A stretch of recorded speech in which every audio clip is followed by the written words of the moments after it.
yeah, you've not seen me for a while, for various reasons: work, winter, pandemic, various other reasons. I'm still around. I've still been doing jobs on the pond. The reason I've not done any videos is because I've not really had much to do on the pond. Since building the pond, I've got it set up pretty much how I want it. It's running on its own, you know. I do minimum maintenance on it for what pond it is. You know, I've achieved what I wanted to. For those that have seen, that are subscribed to my channel and seen my build and what I've got on the pond, I have had one sort of like addition to the pond, which is I fit a Tempest on the pond.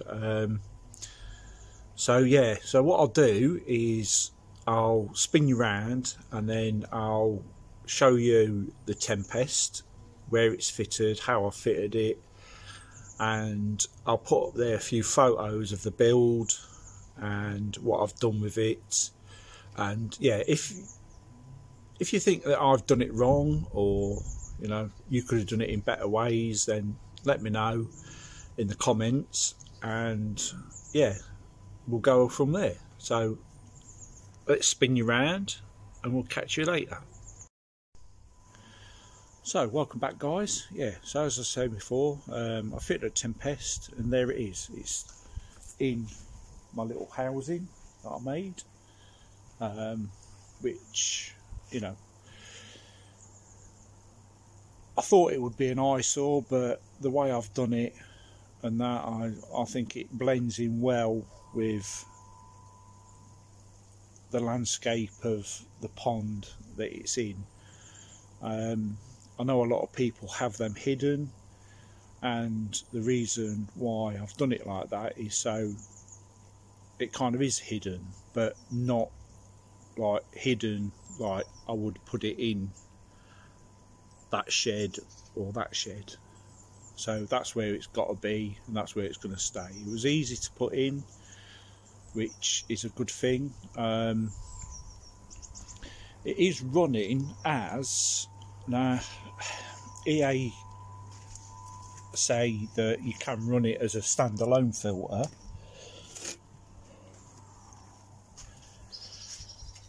or you can add it as a polisher.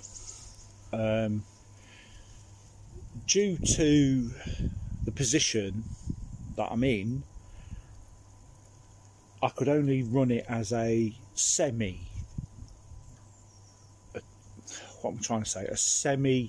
standalone filter, which means it's stood alone, but I also have my main filtration system. So it's kind of like acting as both, I think. So it's still acting as a filter, but the reason that we got it was we wanted to polish the water, like it said on the tin. It's a water polisher, and to be honest, it works a treat. So yeah, so I built this little housing. I will put photos up either the end or during this video of the build process, but the reason I didn't film it was because at the time everybody was getting a Tempest. Either everybody was getting a Tempest or everybody was building one themselves, and there was like hundreds of videos, and I thought, why does somebody need to see another like build? But okay, so yeah, so I built this stand for it. It's just made out of like 2x1 and feather edge boarding. So I get into it like this, take that off, and I'll take the board out, and there it is. There it is in its housing. So basically what I've done is I've set it up there. There's a 5,000 litre per hour pump on the bottom, which sucks the water up, comes into the filter, up through the media, out through the top, and then out through this outlet, which gives it absolutely maximum flow. And the flow in there now is just perfect for me and perfect for the fish, and that's what we want. So yeah, so that's really the only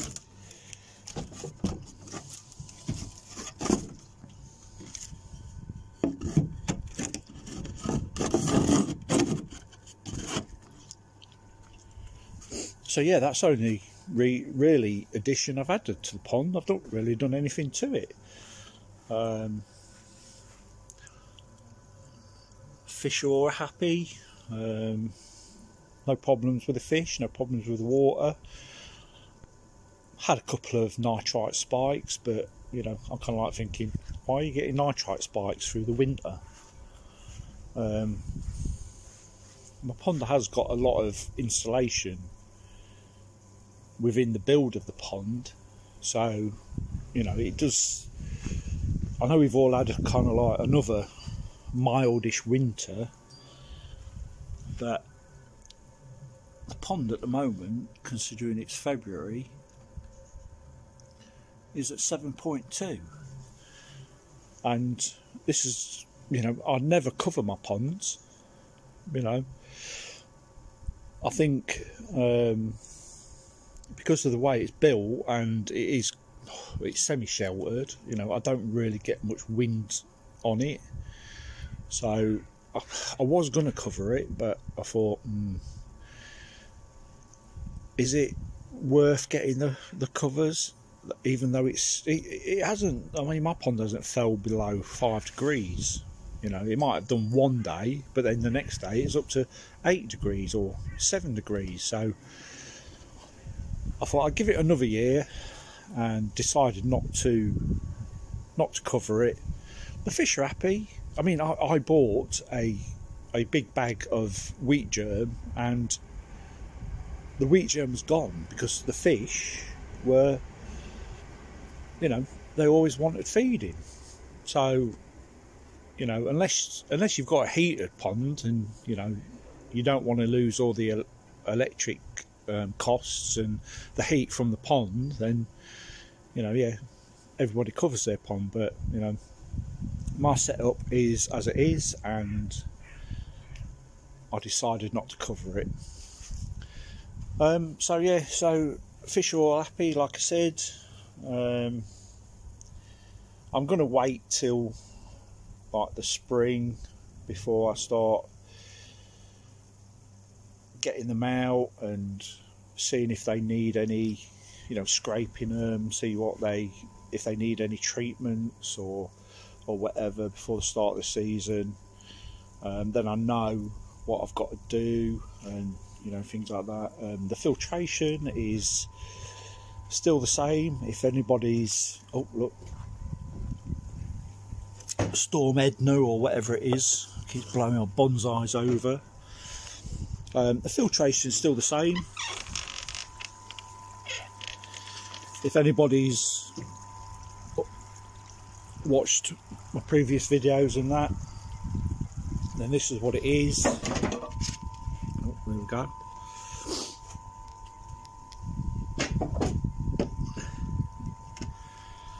This is what it is, and it is what it is, you know. I did have trouble with it for a start, but I tweaked it and tweaked it and tweaked it, and then I got it running perfectly. And to be honest, it was like the weeks that I was constantly working, because I had a moving bed in this compartment, and I had static filtration, so I had K3. No, I had sponges and jack matting in this compartment, and in this compartment I had brushes like it is now, and then I had brushes in there. But what was happening was, for whatever reason, I was getting, this bay was just get it sucked dry all the time. So yeah, so I just kept tweaking and tweaking, and as you can see, I've still got brushes down there that have been in there. I've got jackmat in there that have been in there, and you know, people go for drums and you know, and easy pods and things like that, but this has proven to me that if I'd got one of those, I'd just be sat around doing nothing. And I like coming out here and being part of the pond, if that makes sense. You know, I can come out here, I can look at the filters, right, that needs cleaning, that needs cleaning. I'll do that. It only takes half hour to do a whole clean or part clean or whatever I'm going to do. And I enjoy that, so yeah. So for those people that have not seen my videos or anything, I'll just go through the setup of my pond. It's a 8 foot by 8 foot sleeper construction. I've got a window on it, which is the best thing I've ever fitted. The window is probably about 1220 millimeters by about 390 millimeters. I've got it sat on a wooden frame there, and yes, I did have a little bit of a problem last year with it. That was the only problem with it. Now I think that, you know, if you're going to build a sleeper construction pond, I don't know about the window installation. I put as much sealant on there as I could ever afford just so that it would not leak. But one day in July it did leak. Now, I'd built the pond the previous July, and all through the winter it never leaked. I had no problems with it whatsoever. But come the following season, when everything's up, I think personally, the position I've got the pond, the sun rises from that way to that way, so when it gets to there, the sun is constantly on the sealant. So, you know, if you think I'm wrong, then comment below, but I think the sealant softens up a little bit. Now, the sealant I used was PU18. You know, that's the sealant that I just went with, but I do believe that the sealant softened, and a mixture between the sleepers getting wet and dry, they may have twisted a little bit. So yeah, I think that's the reason why the window. But don't get me wrong, you know, I've sorted it all out now, and we've got no leaks. But yeah, so the pond is, you know, it's 8 foot by 8 foot sleeper construction. It's 4 foot deep, 4-inch bottom drain. Couldn't afford a spin drifter, so the bottom drain cost me 20 quid. The ring diffuser on the top cost me 5 quid. The 8mm sinking airline cost me 8 quid. There you go, job's done. And that has been on there ever since I built it. It's never moved, never come off. Does its job. It's spinning and everything. You know, the fish are not bothered about the airline at the bottom. So yeah, you know, all's good. So what am I planning to do in the future? So, because now I've got my pond set up how I want it and it's running, you know, as you know, water quality is, it's not the greatest, but you know, as somebody said to me when I first started setting up this pond, they said, you know, people get hammered down about water quality this, water quality this, water quality that. The fish will tell you whether your water quality is bad or there's something wrong with the pond. So go with the fish, which I've always done. And, you know, never tested for KH, never tested for pH. I've tested a little bit for nitrites and ammonia, and, you know, I've combated it when it's like a little high or a little low. But what's a little high and what's a little low? If it's like, you know, if it's 0.1 one day and 0.2 another day, do you panic and think, oh no, I've got to do a water change?